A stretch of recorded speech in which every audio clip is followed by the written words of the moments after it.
Minglava, welcome to MITV's special talk show Perspectives. For this show, we have invited our regular guest of speaker, Sia Wu-Yi-Chan. Minglava Sia, thank you very much for your kind presence. So this time we are going to discuss about global media landscape. So what issues and challenges are being faced in this global media landscape? Okay, I decided this topic, prior to this topic, I have interviewed the key players in the global media industry. I've interviewed the chairperson of the World Association of Press Councils. I've interviewed the head of Indian Press Council. I've interviewed the ex-head of Foreign Correspondent Club of Japan. I've interviewed the head of India Foreign Correspondent Club, and I've also interviewed the Iraq Press Council chairman. So many global players that I have interviewed, and I look at what are the issues that they are facing. The fake news issue is not the issue faced by Myanmar only. It's being faced by countries across the globe as well. So that is the number one issue for that. So what are the evidence of such the changes? Yeah, the big evidence you can see in the U.S. where the Dominion voting machine company sued the Fox News for spreading the fake. Fox News is a very big news corporation. It's so many times bigger than any of the ASEAN news agencies from each of the ASEAN countries. It's really big, and yet they themselves is found guilty of spreading fake news about this Dominion voting machine, right? And they are fined. They are judged to pay $787 million to the voting machine companies for spreading the fake news by a mainstream news organization. So regarding which issues for the U.S. election or? Yeah, it's because Fox is actually a mouthpiece for the U.S. Republican Party, so it's not really news. It's a sort of a propaganda organization. So they put up the propaganda that the 2020 elections is fraudulent, and in fact Donald Trump should have won, and there is so many claims about the rigged election vote counting machines made by the Dominion voting machine company. So because of that, actually Dominion voting machine company, nobody want to use them anymore because they say that their machines the machines cannot count properly. So then the Dominion voting machine company had to sue Fox News organization, and then eventually they have to pay out. Because they lost the case. The news entity lost the case. So how is the global media being governed? Well, normally, people believe in the press freedom and journalistic freedom, and obviously with the freedom, you should come with the ethics and responsibility. Normally this ethics and responsibility disappear when it comes to the digital social media. Right, a lot of so-called news entities spreading fake news in the Facebook, using Facebook, right? So so-called digital social media. How is that governed? Previously, the government just let the news entities, they don't govern at all, right? Because they keep it as the fourth pillar of the country, like in Myanmar. You have the executive, you have the legislation, you have the the judges branch, and then plus the media as a separate on its own. Yeah, so they don't govern. So the media typically is governed by the press councils, or or press association if not related to the government. Yeah, then they press council, press association, they are just there to protect the rights of the journalists. Yeah, obviously that is correct in the old press type of media. Press means the newspaper and journals and magazine. So that type of media. But when it comes to digital social media, these press council or these organizations are in no position, or they don't have the sufficient resources to control or influence or get the social digital media right. Yeah, they can't do that. Yeah, so that is the governance is at this point of time very short. If the government don't get involved in governing the digital social media, like in China, we'll end up having so much fake news that will even destroy the country. Just like in Myanmar, we nearly got into the position of a failed state because of the fake news coming out, especially from overseas.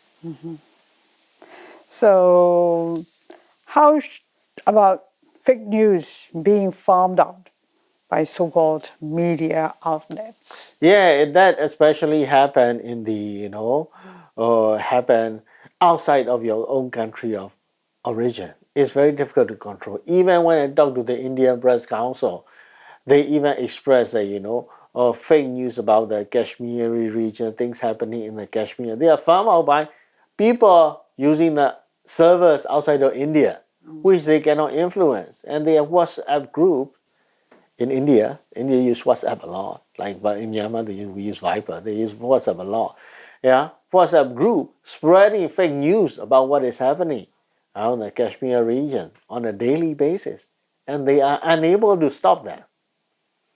Right. So, so that thing is happening across the world.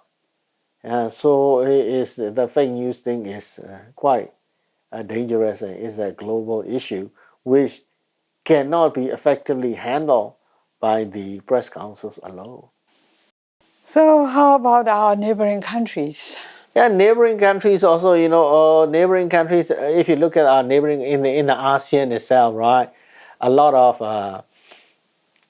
ASEAN countries, they don't have the press freedom, right? If you look at Malaysia, Singapore, Brunei, right, even in Vietnam, right, you cannot have a private journal, a private newspaper as and when you like it, right? Obviously, the other side, India, Bangladesh, have a lot of press freedoms and a lot of private press and TV channels. Yeah, but still they are still having the fake news issue. And so for the countries that doesn't have doesn't allow the public private press entities, right? You don't have to worry so much about the fake news because for example like Singapore, because and plus the law enforcement is pretty strict there.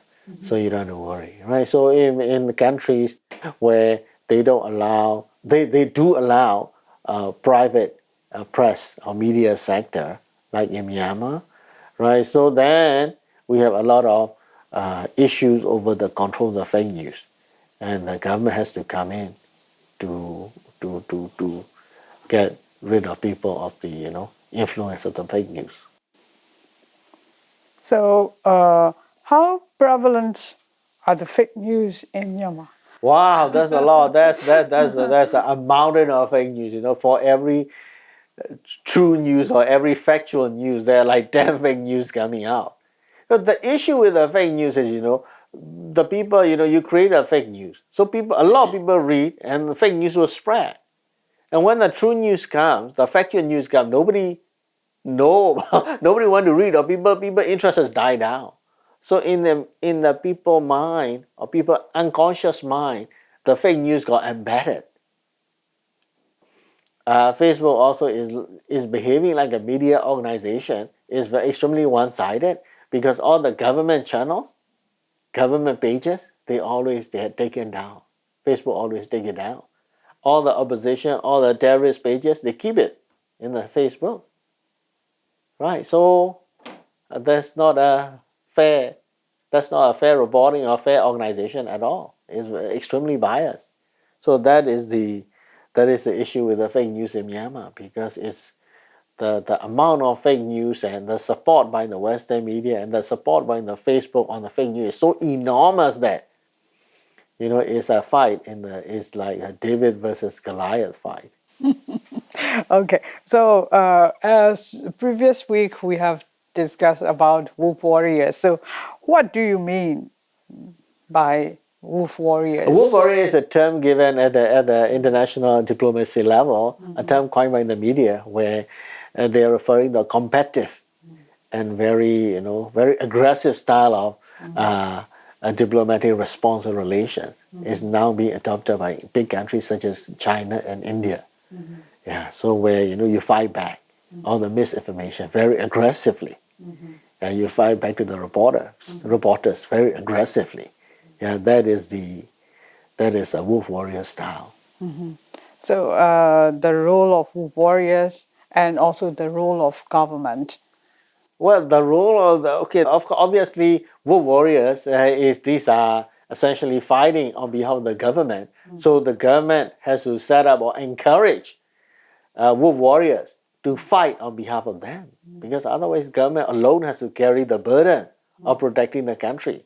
Why don't the government take a break and let the wolf warrior fight on behalf? That wolf warriors like a commandos, right? Instead of sending a whole army, you send a team of commandos, to carry out the missions, military missions. Yeah, so it's just like wolf warriors are also like that. Why you want to send the whole country?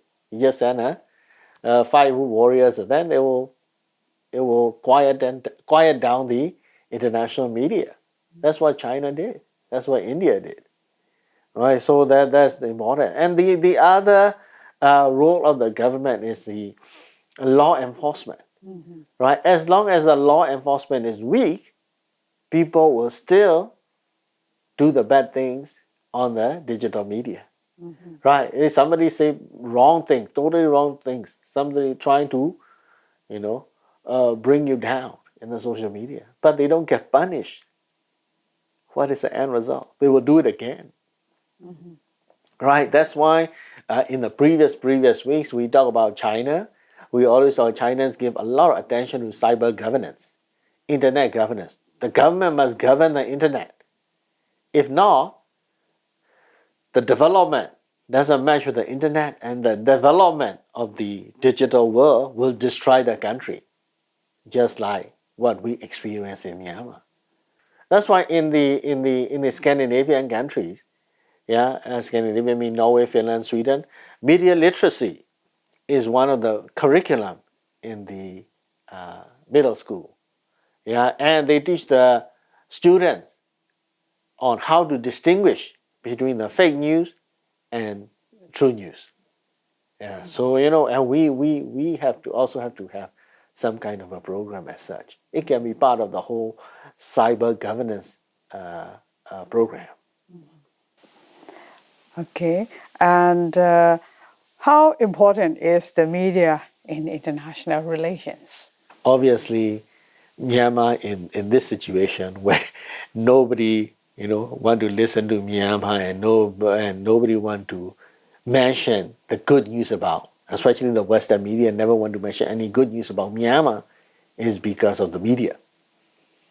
Right, then the international relations, a lot of governments want to engage Myanmar, but they dare not do it openly. Because why? They are scared of the Western media. Right? They are scared of the negative reporting by Western media. So they got to do it covertly. They don't want to publicize, they don't want to mention, they got to go do it quietly. It's all because of the media. Right? The whole affairs of international relations is being sort of bullied, being sort of negatively influenced by social media. Right? A lot of people want Myanmar growth, Myanmar's development, but they dare not do it publicly. A lot of other countries. Why? Because they are scared of the negative repercussions of the reporting by the international media organizations, who are being used as tools by the Western world. So they are afraid of Negative publicity. negative publicity. Okay. So that is the global media landscape. Yes. Thank you for sharing your insightful discussion. Thank you. Thank you very much. You have been watching MITV special program Perspectives. Thanks for joining us.